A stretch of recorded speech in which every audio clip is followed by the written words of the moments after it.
Hi guys, so before we proceed to the if and else or the conditional statement, I want us to just be aware of some math functions that you would find in your programming journey in C. So before you can use the math functions, you have to call in the variable called include math.th. Okay, so that's the math header. So let's begin. The first one here is called rounding up. So integer a, round this number up.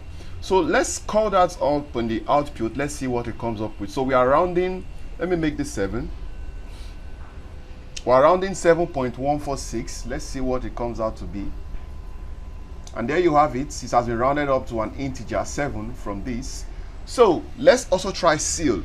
So ceil is when you round up a number. So let's round up 4.146. Let's round it up and let's see what it comes out to be. So 4.146. Let's ceil it, not round. See, we're sealing up. So when you say when you ceil, you are rounding up. So it goes up.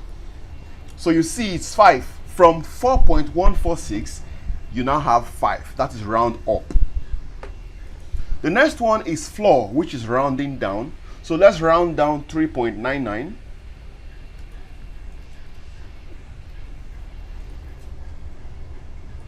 Let's output that. As you can see, we've rounded down to 3 from 3.99. The next one is square root. So to get the square root of a number, you use the sqrt function.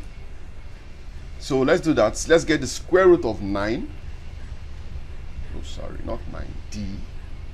Variable D. So square root of 9. And there you have it. Oh, you have to use the right specifier for double because we are using double. So that will be LF. And let me clear the terminal and do that again. So let's run this. And there you have it, 3.00, that's 3. So let's try the one for 81. Let's see what we get, square root of 81.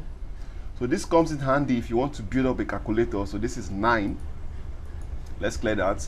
Also, you have the power. So when you want to raise 2 to the power of 4, you use pow or POW, and let's try that. So 2 to the power of 4, that's 2 times 2 times 2 times 2. 2 times 2 times, times 2 times 2 times 2. So let's, that is E. So let's output that, and that is 16, okay? Then also the absolute value. So if you want to get the absolute value, that is, you put in a negative value and it shows you the distance of that number from 0, that is absolute. Let's see what that comes out to be. So absolute value of minus 100, obviously that will be 100. That is, we are minus 100 away from 0. That's absolute value. Also, you have logarithm, so you have log 3. So what is log 3? Let's see what that is. G. Let me clear the terminal. So log G, we give you log 3, we give you what? 1.098. Also, if you know anything about trigonometry in mathematics, you know about sine, cos, and tan. So let's do that. Let's do sine 45. Sine 45, that is variable h.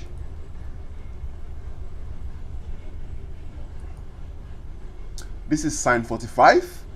Let's also do cos 45, variable I,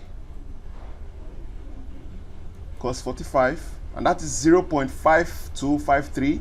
And the last but not the least, let's do tan 45, and that is J.